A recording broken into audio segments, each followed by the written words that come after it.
पानीपत युद्ध इतिहास की एक महत्वपूर्ण घटना है जिसने भारतीय उपमहाद्वीप के राजनीतिक परिदृश्य को बदल दिया। पानीपत का प्रथम युद्ध 1588 युद्ध की पृष्ठभूमि और कारण। पानीपत का प्रथम युद्ध ऐसे समय में लड़ा गया जब दिल्ली सल्तनत कमजोर हो रही थी। इब्राहिम लोदी, जो दिल्ली सल्तनत का अंतिम शासक था, अपनी नीतियों के कारण अपने सरदारों के बीच अलोकप्रिय हो गया था और उसे उन पर विश्वास नहीं था। उत्तराधिकार के मामले में भी इब्राहिम लोदी ने अपने भाई जलाल खां को राज्य का हिस्सा देने के बाद अपना निर्णय बदल दिया था, जिससे असंतोष और बढ़ गया। मेवाड़ के राणा संग्राम सिंह, राणा सांगा के साथ लंबे समय तक चले युद्ध में हार के कारण इब्राहिम लोदी की सैन्य शक्ति भी कमजोर हो गई थी। इन परिस्थितियों का लाभ उठाते हुए पंजाब के सूबेदार दौलत खां लोदी और इब्राहिम लोदी के चाचा आलम खां लोदी ने बाबर को भारत पर आक्रमण करने के लिए आमंत्रित किया। यह बाबर का भारत पर 5वां आक्रमण था। तैमूर ने पहले पंजाब के कुछ क्षेत्रों पर कब्जा कर लिया था और बाबर, जो तैमूर का वंशज था, इन क्षेत्रों पर अपना वैध अधिकार मानता था। इब्राहिम लोदी का स्वभाव भी संदेही था, जिसके कारण उसने कई सरदारों को मार डाला था, जिससे माहौल और तनावपूर्ण हो गया था। युद्ध कब और किसके बीच लड़ा गया? पानीपत का प्रथम युद्ध 21 अप्रैल 1526 को पानीपत के निकट लड़ा गया था। यह ऐतिहासिक मुकाबला बाबर और दिल्ली के लोदी वंश के सुल्तान इब्राहिम लोदी के बीच हुआ था। महत्वपूर्ण व्यक्ति और उनकी भूमिकाएं। इस युद्ध में कई महत्वपूर्ण व्यक्तियों ने भूमिका निभाई। बाबर, जो मुगल वंश का संस्थापक था, ने इस युद्ध में इब्राहिम लोदी को निर्णायक रूप से पराजित किया और भारत में मुगल साम्राज्य की नींव रखी। इब्राहिम लोदी दिल्ली सल्तनत का अंतिम सुल्तान था, जिसकी इस युद्ध में मृत्यु हो गई। दौलत खान लोदी पंजाब का सूबेदार था, जिसने बाबर को आक्रमण करने के लिए प्रेरित किया। आलम खान लोदी इब्राहिम लोदी का चाचा था, जिसने भी बाबर से मिलकर दिल्ली पर अधिकार करने का वादा किया था।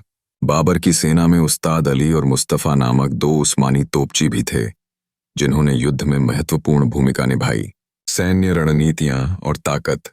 बाबर की सेना में लगभग 15,000 सैनिक और 20 से 24 तोपें थीं, जबकि कुछ इतिहासकारों के अनुसार यह संख्या 12,000 थी। इसके विपरीत इब्राहिम लोदी की सेना में लगभग 30,000 से 40,000 सैनिक और कम से कम 1,000 हाथी थे। हालांकि कुछ स्रोतों के अनुसार लोदी के पास लगभग 1 लाख सैनिक थे। इस युद्ध में बाबर ने तुलुगमा युद्ध पद्धति का प्रभावी ढंग से उपयोग किया, जिसमें सेना के दाएं और बाएं छोर पर स्थित सैन्य टुकड़ियां शत्रु सेना को पीछे से घेर लेती थीं। उसने तोपों को सजाने की उस्मानी विधि, रूमी विधि का भी प्रयोग किया। उसने अपनी तोपों के आगे बैलगाड़ियों, अरबा को रक्षात्मक पंक्ति के रूप में इस्तेमाल किया, जिन्हें जानवरों की खाल से बनी रस्सियों से बांधा गया था। यह युद्ध इसलिए भी महत्वपूर्ण है क्योंकि यह भारत का पहला युद्ध था जिसमें बारूद, गोले और फील्ड तोपें इस्तेमाल की गईं। बाबर की छोटी सेना ने बेहतर सैन्य तकनीक और नवीन रणनीतियों के बल पर बड़ी संख्या वाली लोदी सेना को परास्त किया। तोपखाने और बारूद के इस्तेमाल ने युद्ध के मैदान में एक नया आयाम जोड़ा, जिससे लोदी के हाथियों का सामना करने में बाबर को महत्वपूर्ण लाभ मिला। तोपों की आवाज से लोदी के हाथी डर गए और अपनी ही सेना को रौंदने लगे, जिससे अफरा तफरी मच गई। इस प्रकार बाबर की सैन्य कुशलता और तकनीकी श्रेष्ठता ने उसे विजय दिलाई। युद्ध का विस्तृत विवरण और परिणाम। बाबर की सेना ने दिल्ली के सुल्तान इब्राहिम लोदी की विशाल सेना को निर्णायक रूप से हराया। इस युद्ध में इब्राहिम लोदी की मृत्यु युद्ध के मैदान में ही हो गई। बाबर की इस जीत ने भारत में मुगल साम्राज्य की नींव रखी और दिल्ली सल्तनत का अंत हो गया। बाबर ने इसके बाद दिल्ली और आगरा पर भी अपना नियंत्रण स्थापित कर लिया। आगरा में इब्राहिम लोदी द्वारा जमा किए गए खजाने ने बाबर को उसकी वित्तीय कठिनाइयों से भी मुक्ति दिलाई। प्रथम युद्ध का ऐतिहासिक महत्व और प्रभाव। पानीपत का प्रथम युद्ध भारतीय इतिहास में एक महत्वपूर्ण मोड़ साबित हुआ। इस युद्ध ने उत्तर भारत में वर्चस्व के संघर्ष में एक नए चरण की शुरुआत की।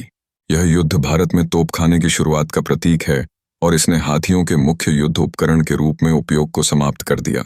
बाबर ने इस जीत के बाद भारत में ही रहने का फैसला किया, जिसने मेवाड़ के राणा सांगा को चुनौती दी और परिणाम स्वरूप 1527 में खानवा की लड़ाई हुई। इस युद्ध के बाद बाबर का राजनीतिक हित काबुल और मध्य एशिया से हटकर आगरा और भारत पर केंद्रित हो गया।